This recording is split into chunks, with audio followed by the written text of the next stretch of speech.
હવામાન વિભાગની આગાહી મુજબ ગુજરાત રાજ્યમાં અને ખાસ કરીને દક્ષિણ ગુજરાત અને મધ્ય ગુજરાતમાં આગામી 48 કલાક દરમિયાન ભારે પવન સાથે ભારે અને અતિભારે વરસાદની આગાહી કરવામાં આવેલ છે। હાલની સ્થિતિએ ઉત્તર ગુજરાતની વાત કરીએ તો મહેસાણા કે બીજા કોઈ ઉત્તર ગુજરાતના જિલ્લામાં એવી કોઈ અત્યારે કોઈ આપણને આગાહી મળેલી નથી। તેમ છતાંય આ બાબતને ધ્યાને રાખી અને મહેસાણા જિલ્લા વહીવટીતંત્ર ખાસ કરીને ડિઝાસ્ટર મેનેજમેન્ટ તરફથી સંપૂર્ણ તૈયારીઓ કરવામાં આવેલી છે। તમામ તાલુકા મથકે કંટ્રોલ રૂમ ચાલુ છે। વર્ગ 2 કક્ષાના અધિકારીઓની ત્યાં પણ એક નોડલ અધિકારી કરી નિમણૂક કરેલ છે। એ જ રીતે જિલ્લાનો પણ કંટ્રોલ રૂમ અત્યારે આપણો ચાલુ છે। મેં અગાઉ કહ્યું એમ જિલ્લા કંટ્રોલ રૂમમાં 220, 222 અને 220, 299 નંબર ઉપર કોઈપણ વ્યક્તિ જિલ્લાના કોઈપણ ગ્રામ્ય વિસ્તારના કે શહેરી વિસ્તારના કોઈપણ ગામમાં નાનો મોટો બનાવ બને તો તાત્કાલિક અહીંયા કંટ્રોલ રૂમનો સંપર્ક કરવા હું બધાને અનુરોધ કરું છું। અને ફરી એકવાર મહેસાણા જિલ્લામાં ગ્રામ્ય વિસ્તાર કે શહેરી વિસ્તારમાં ક્યાંય કોઈએ પણ આજની સ્થિતિએ કોઈ આપણે કોઈ ખાસ વધારે વરસાદની આગાહી નથી।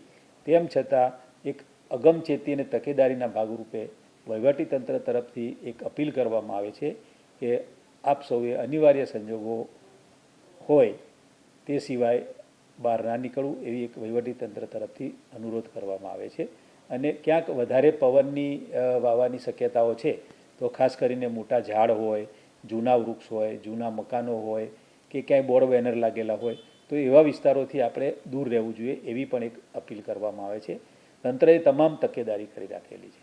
મહેસાણા જિલ્લાની વાત કરીએ તો મહેસાણા જિલ્લામાં પણ અતિભારે વરસાદની નહીં પરંતુ આગામી 48 કલાકમાં વરસાદની આગાહી છે।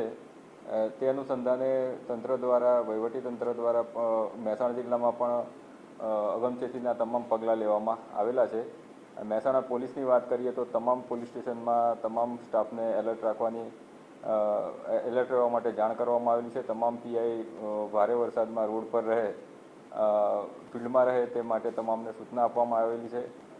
કાંઠાના વિસ્તારો જ્યાં આગળ વરસાદ વધારે પાણી આવવાની શક્યતા છે ત્યાં આગળના નદી નાળા અથવા તો જે રોડ ઉપર પાણી ભરાવાની શક્યતાઓ હોય છે, પુલ છે, ત્યાં આગળ બેરિકેડિંગની વ્યવસ્થા થાય તે માટે સૂચના આપવામાં આવેલી છે। તરવૈયાઓની યાદી જે પોલીસ પાસે હોય છે તે તમામ યાદી અદ્યતન કરવામાં આવેલી છે અને તેના સંપર્કમાં રહે તે માટેના પ્રયત્ન પણ કરવામાં આવેલા છે। પોલીસ દ્વારા પોલીસ છે સ્થાનિક તંત્ર વહીવટીતંત્રના સંપર્કમાં રહી કોઈપણ પરિસ્થિતિ હોય તેને પહોંચી વળવા માટે સંપૂર્ણપણે સજ્જ છે। લોકોને ખાસ એ અપીલ છે કે ભારે વરસાદ કે એવી પરિસ્થિતિ ઊભી થાય ત્યારે બને ત્યાં સુધી બહાર નીકળવાનું ટાળે। તૂટેલી દિવાલ હોય અથવા તો જર્જરિત મકાન હોય, વૃક્ષો જે તૂટે એવા હોય તેનાથી દૂર રહે।